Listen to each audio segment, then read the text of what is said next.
gedung DPRD Provinsi NTB terbakar saat aksi unjuk rasa pada Sabtu, 30 Agustus 2025.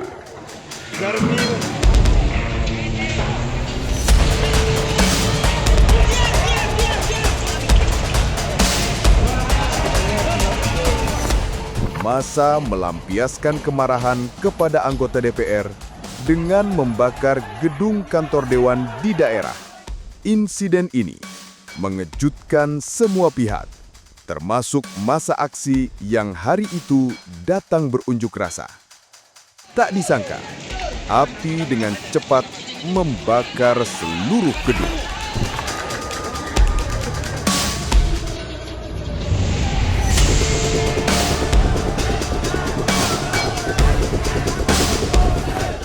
Akibatnya, aktivitas anggota dewan kini nyaris lumpuh. Tenda pun dibangun sebagai tempat kerja sementara. Sebagian rapat dewan dialihkan ke kompleks kantor gubernur. Itu kami akan konsultasikan juga dengan Pak Gubernur, ada beliau sebelah saya. Yang kami pikirkan adalah kinerja dan kerja DPR harus berjalan. Kami perlu kantor, kami perlu sekretariat meskipun kecil untuk menjalankan tugas-tugas kedewanan kami. Dan insya Allah semua akan berjalan dengan baik. Untuk sementara kami buat tenda di luar, memakai tenda untuk sekretariat.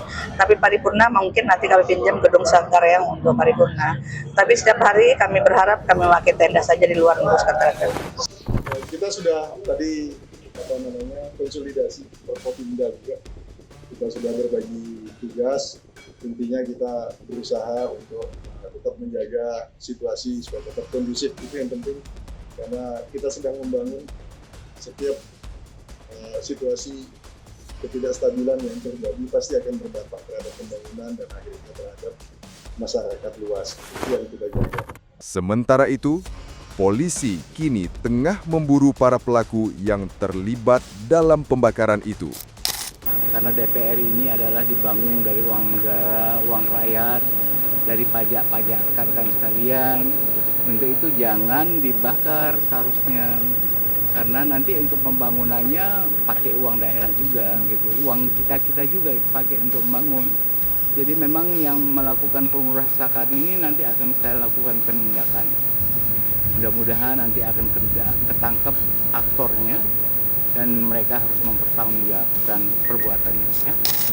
Yang diamankan kemarin hanya 1 orang yang oleh Polres kemarin, dan bukan Polres, artinya kita menerima limpahan yang diterima oleh petugas di lapangan. Itu yang menjarah itu Pak? Itu hanya menjarah. Ya. Targetnya adalah pelajar. Ya, pelajar. Perintah tembak di tempat itu seperti apa sih Pak? Sekali lagi, perintah tembak di tempat itu tidak ada. Ya, artinya perintah itu adalah perintah untuk menyatakan bahwa apabila terjadi kerusuhan anarkis yang membahayakan diri masyarakat maupun petugas, itu artinya menggunakan tahapan-tahapan yang ada. Saya sudah jelaskan di tempat tadi. Sebenarnya tidak tumben, artinya bahwa ini adalah satu pola pengamanan yang sudah baku. Dari mulai situasi tahap atau hijau, kuning sampai dengan merah, dan itu semua harus dipersiapkan, dan itu semua juga harus kita sediakan semua sumber daya yang ada.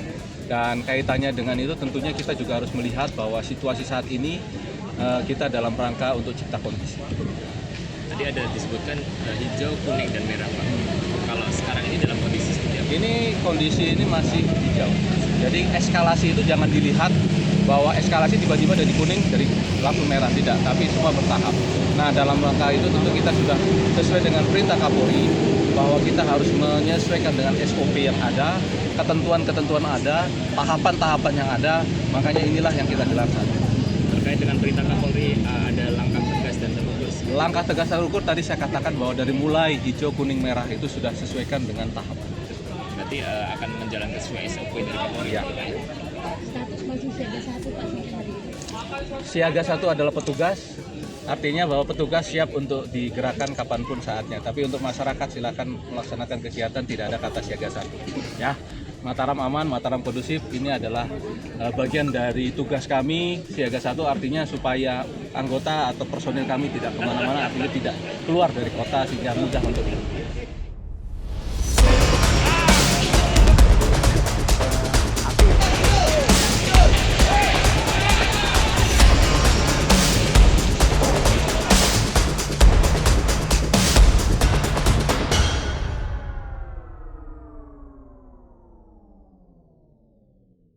Download Tribun X sekarang.